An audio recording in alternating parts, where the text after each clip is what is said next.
Hello, this is Brian Hanley, otherwise known as Big B, and welcome back to 1v1.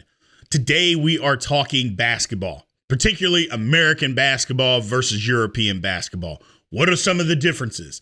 What influences has European basketball had on American basketball and vice versa? What are some of the things that we're doing here in America that we either used to do and don't do anymore, or what we could be doing to become better? And also tackling that age-old question, has European basketball caught up to American basketball? We're covering all that with you today. Let's take a look and let's talk about it. Mike, tell me a little bit. Obviously, we're talking basketball and we're talking international, NBA, all that good stuff and kind of the comparisons between the two. So tell me a little bit about your background and your, identification with basketball. From Florida, Lakewood High School to George Mason University. I was not a part of the Final Four team.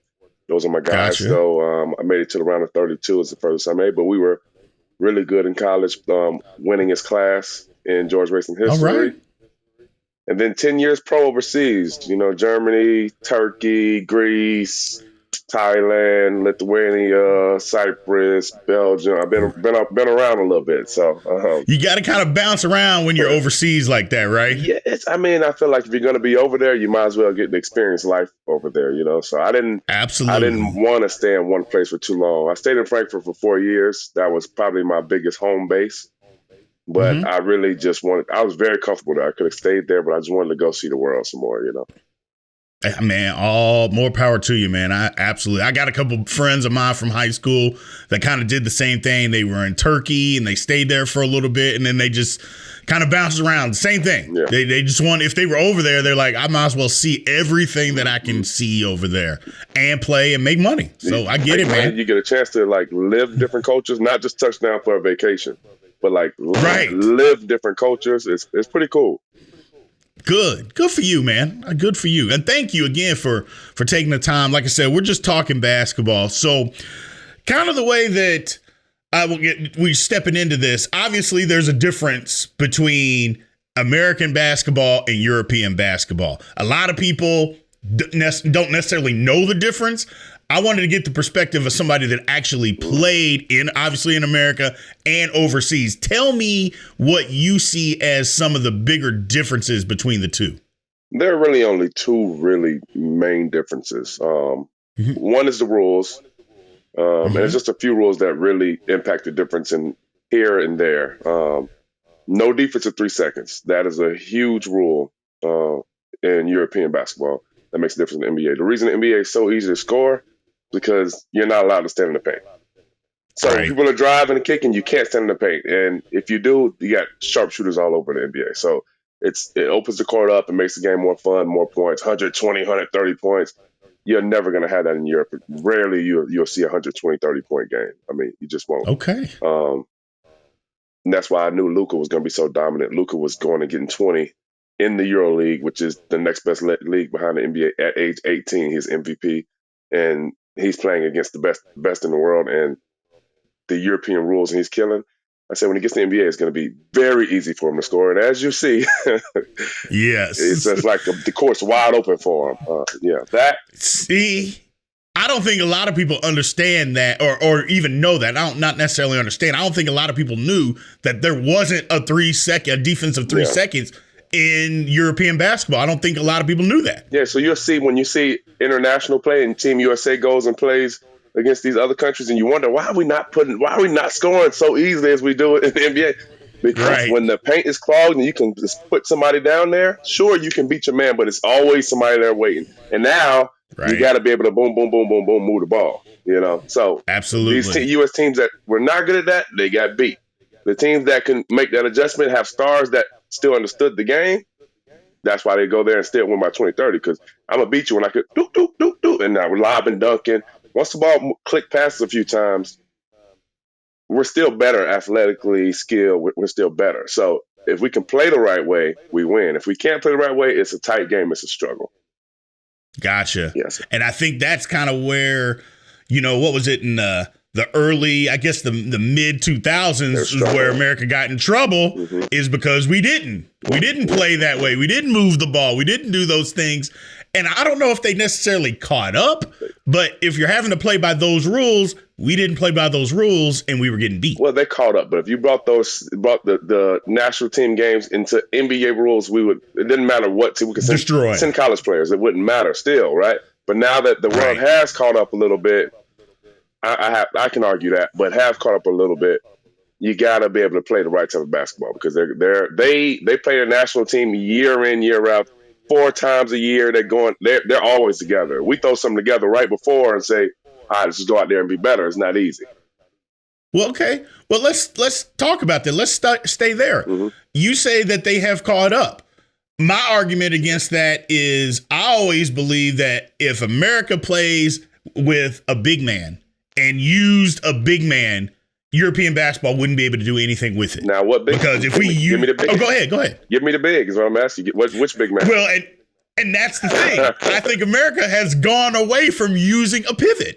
We've gone away from that. And if we go back to that, I think there's nothing that anybody could do with us. But we've literally gone away from, you know what? We need a bucket. I need to throw it to my big guy, let him make a move and get us a basket. We don't do that anymore. And we can't do it anymore. It's just what you said because we don't have those guys.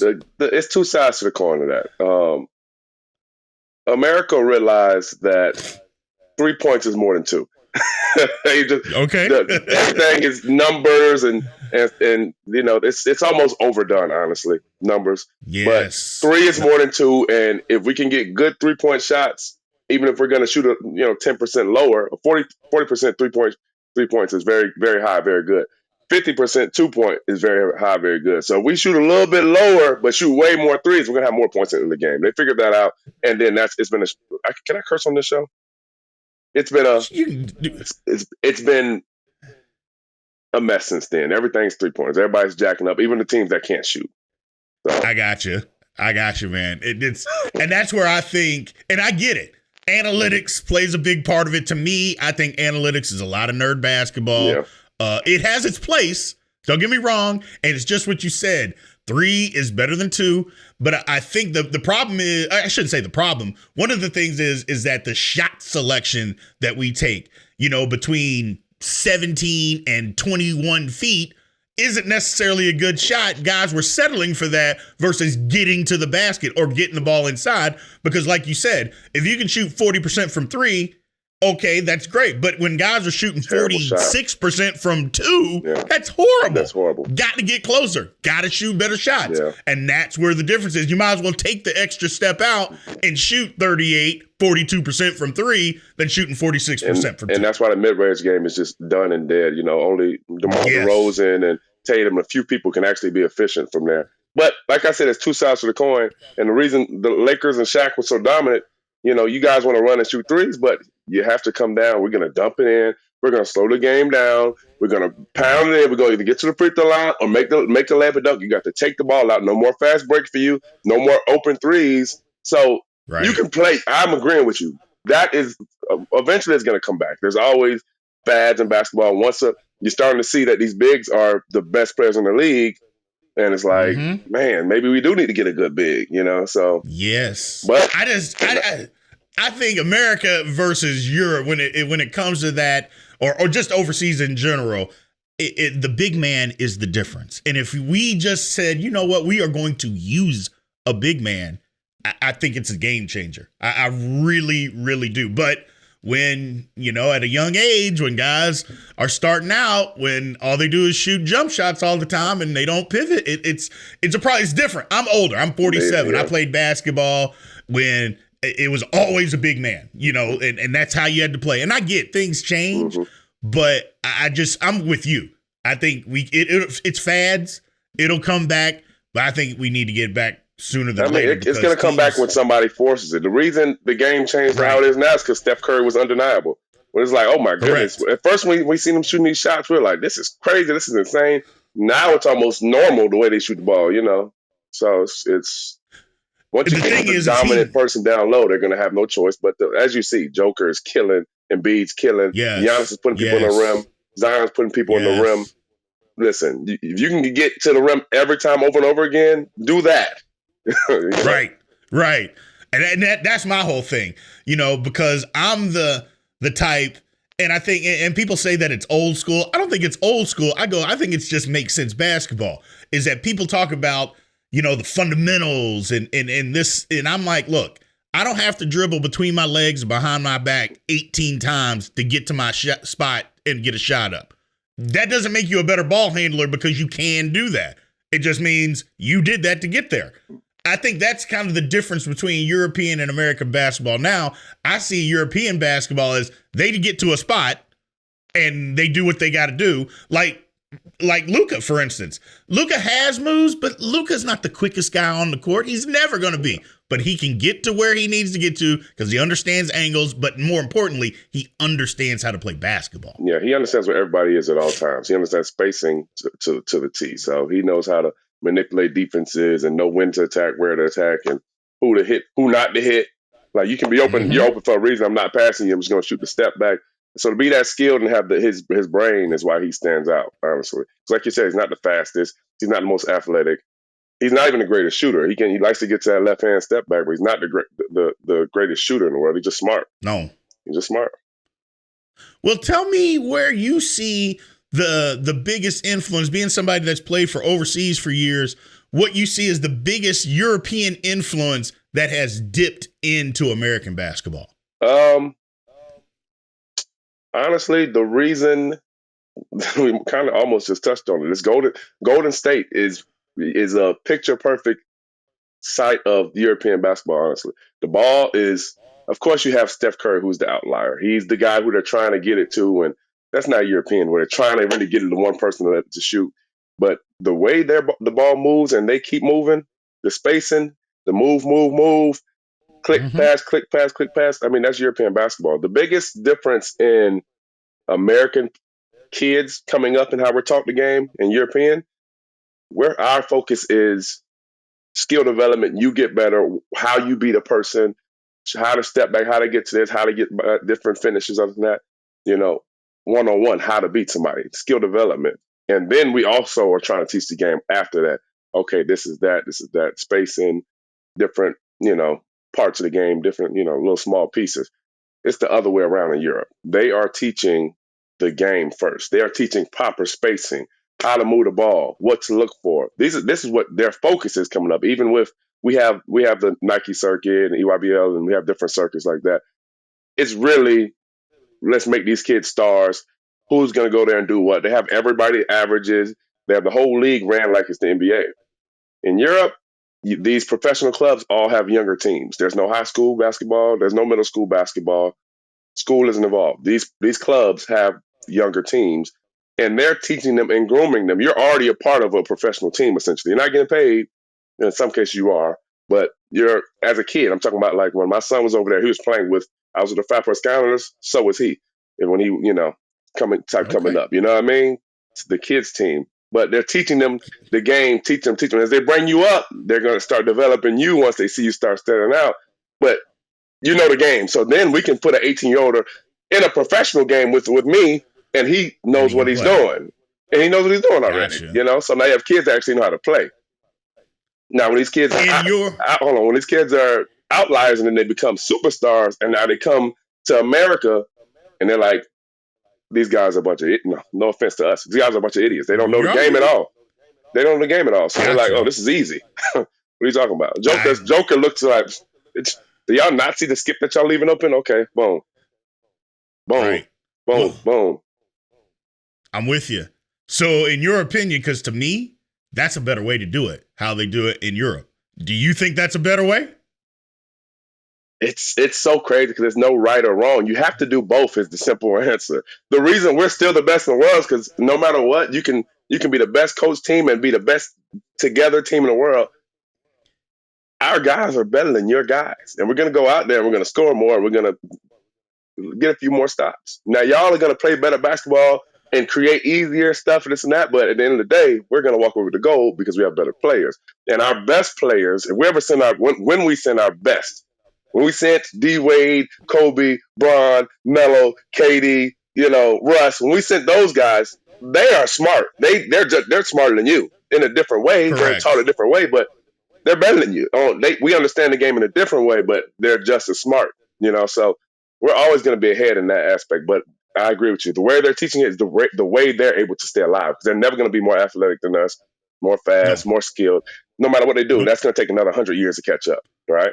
Right. So Right. And I don't know that they ever will, because the number one sport overseas is soccer. Yeah. And that's where their best athletes go and play soccer. Yeah. Where here, they don't do that. They play basketball, football, Mm-hmm. So I just think that's a better way. Because if you learn how to play basketball, I agree with you. If you learn how to play basketball itself, everything else kind of takes care of itself. Because versus, okay, well, we're going to show you how to be a star. And then down the road, that's why everybody talks about in the NBA, they get draft based on potential. Because they try to teach you then. They try to get guys to the NBA as soon as possible. But my whole thing is they act like guys peak at 20 years old or 21 years old. And I'm like, that is not the case. You're not even a man yet at 20 years old, man. You don't have man strength yet. And I just think if we just took a little bit more time to develop skills, I think it would be better. Now, don't get me wrong. I love the NBA. No, you're right. Now, I love it. Let me tell you something that most people,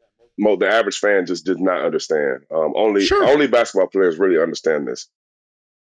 The NBA is not the collection of best players in the world. It's not.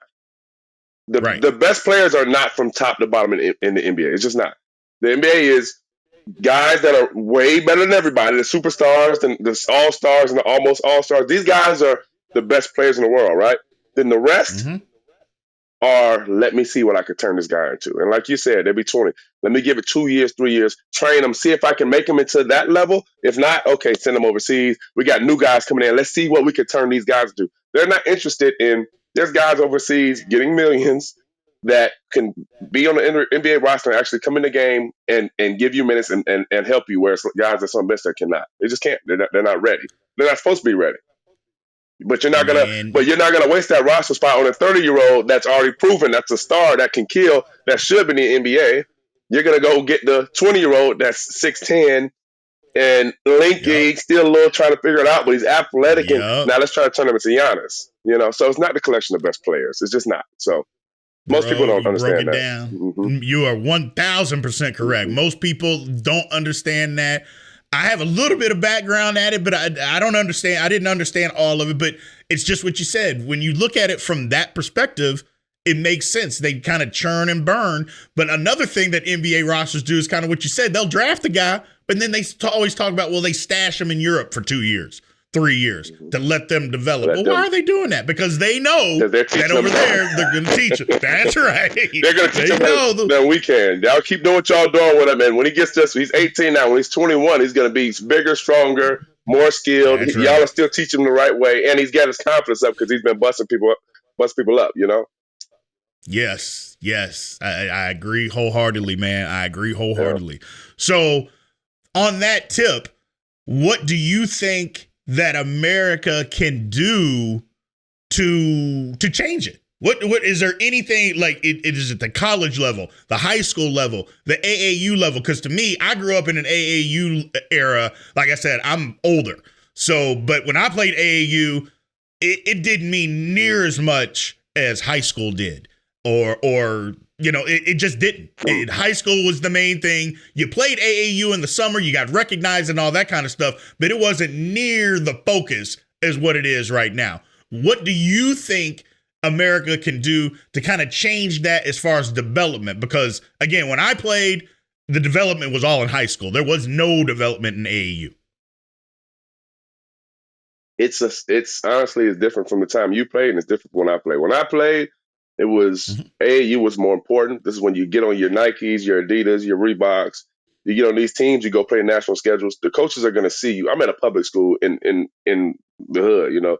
There's no coaches at my school. They don't know who I am until I get on the circuit and go dunk on a few people. Now they're like, okay, they write your name down on that list. Now they sending you letters. Gotcha. Now they're coming to see you. Now they're at high school games, and now they might see some of your teammates, stuff like that. But the way you get discovered is on the circuit. Nowadays, the circuit is like it's just it's so monetary. It's so like I said, they're running the EYBL is ran, and it's amazing. I don't want to, it's amazing how they've made it an actual structured circuit. All these teams, they're all Nike. They're all wearing the same exact jerseys, but they're different. Nike from this state, this state, this state, 2 or 3 teams each state, and it's they keep the numbers of wins, losses. So when I was playing and when you were playing, oh yeah, we got the best team. Now ain't no guessing. No, they're the number 1 team. They have the most wins on That's the point right. scale. They went to Peach Jam. They won the national championship. He's the MVP. He averaged the most. Like, they have it all. It's really a league. It's crazy how well they put it together. Adidas has their own. So it's different. But the problem is with that is, and it's always been with AAU, it's not about developing kids. It's about go get the best kids you can already get and try to win. And your coaches are getting paid. It's a business, at a young age. It's a business. So these kids really depend on, more so now than anything else, in getting independent trainers and just really working out and skill development, one-on-one skill development, and then going and playing, which is great because, it's great, but it's not great. Some people can afford that. It's not cheap. Some people can't. Some people are getting it free because they've already made that, people want to be a part of that, what's going on. So they're getting it free, but it's hard if you got somebody working you out. They got to pay it back. They got to pay it back later when they become something. Yep. No, I get what bring you're me saying. along. You're supposed to be bringing me along with you, Yes, that's right. That's right. And that was kind of my next thing. I was like, the skill development, but you already hit it on the head. Yeah. It's like they do that with these separate workouts because, again, and everything evolves and changes. And that's kind of what it's gone into now is the kids get the skill development on the side and then go showcase it in AAU. And then the high school is just kind of, I don't know, kind of the dessert. Yeah. Is that they just go play high school because, you know what, I live here, I got to play at a high school, and that's what I do. If we're talking about just the average kid. We're talking about the average kid. A lot of them are getting worked out by guys who've only played high school basketball that have no business working you out. Like, or even so, most people working people out. Sorry, guys. Sorry, trainers. Not taking shots at y'all. You're just doing drills you've seen online. You're just doing stuff, and you're not looking at that kid. What is his strengths? What are his weaknesses? Let's work on these weaknesses. Let's teach him how to use these things in games and how to actually apply this. No, we're just doing drills and recording it and putting it on Instagram or YouTube or TikTok or whatever. So it's not the greatest thing unless you have the right trainer who actually knows how to show. Some breakdown films show you things. It teach you how to incorporate in the game. This is when you do that. Actually do a good job. And there are people that do a good job. There are so many people that are not qualified telling kids what to do in basketball. It's like, dog, I saw you play. How are you teaching kids basketball? You don't know. You can't tell me 5 different ways to guard a ball screen. How are you teaching basketball?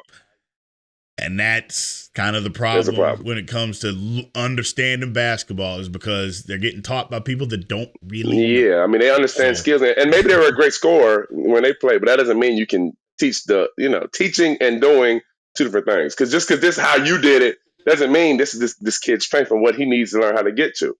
But I didn't want to lose this point. You were saying the high school. So if we're talking about the high guys who are like top ranked in the country and stuff like that, high school's important for them now because now everything's moving to these prep schools and basketball academies, and Donda has a team.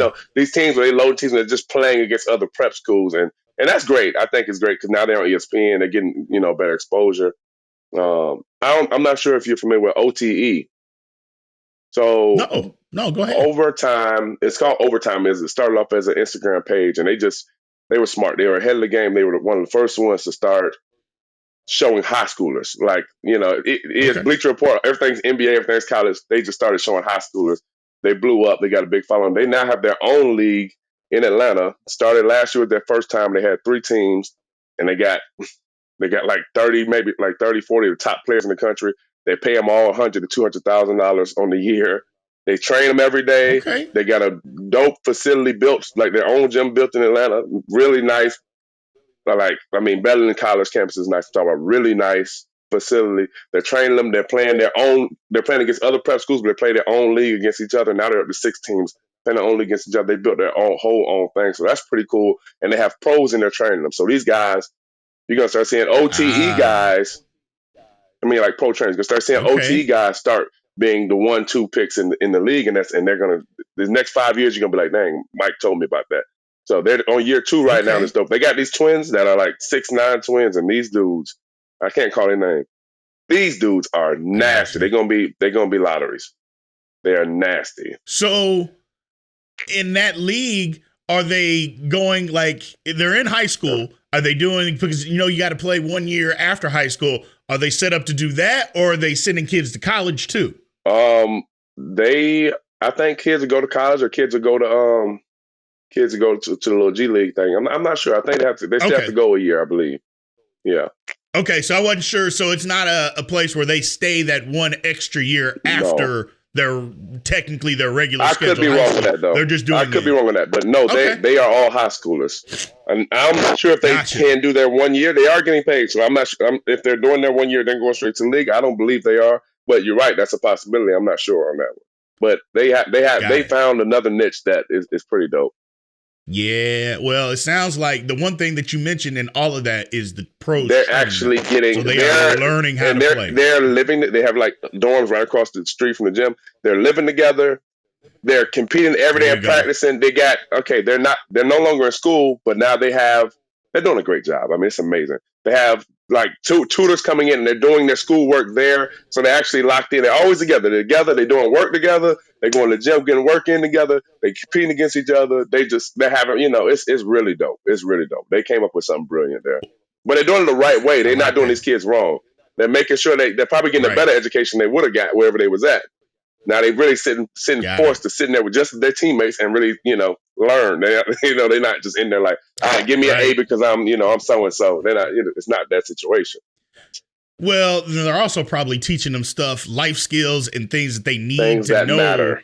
Versus things that matter versus in high school that we don't get to. But that's another conversation. I can go on all day about that. Exactly. So. Surround yourselves with that work. You were great, but now you're surrounded. Everybody else is great too, and you just competing every day. They're taking steps above everybody else now. Just that competing every day with somebody as good as you, you're going to get so much better in a year's time. It's crazy. Well, and they're also at that developmental age, too. Not that you can not always get better, because we're always getting better, we're always learning. But there's so much more wealth and knowledge that you can get as an adolescent and being taught by people that did it and know how to do it. Doing. It's a huge difference, bro. They're taking jumps. They're taking jumps right now. I think it's beautiful. Absolutely. And they're getting paid. Well, man, and they're getting paid. That's the main thing. So the $200,000 to be hooping. So in high school, everything's changing, man. And everything's changing, and I like change. Change is good. And all change doesn't have to be good, but when you do it the right way, which it sounds like they're doing it the right way, man, change is good. So I appreciate you jumping on with us, man. Anything that you want to talk about or plug or anything like that? Before we do that, I got one thing misconstrued earlier I never got to touch. I do not. Sure. The conception of the rest of the world is catching up. They caught up some. They're competitive now, but USA we're the best in the world. We're always going to be the best in the world. I mean, my brother, I just talking to my brother about this a lot. He's like, yeah, they're catching up. They got this and that. I'm like, yeah, they have the last 4 MVPs. Joker twice, Giannis twice. Embiid was a runner-up twice, But when you go to these countries, they have one guy, Serbia, Joker. Giannis is Greece, Cameroon. Giannis is Greece, Nigeria. Embiid is Cameroon. They got one guy here. They got guys here, but we have this. All of us are in one country. We got to remember, all this talent is one country, and we got their best. We got their best. We got their best, but it's all one country. So just calm down on this. The world's really catching up. We feel light years ahead of what's going on. We're still and we're innovating still. Like I was just telling you, we're innovating still. So absolutely. Well, and that's the thing is that we may have lost a couple of years, and people look at us, that we're not as good. Well, we also didn't send the best. We did not send the best. And I go, and when we send the best, there's nobody that's going to be able to beat. That's right. That's right, man. So I appreciate you taking the time, man. I really do, man. My Live 21 alcohol recovery solution. This my baby right now.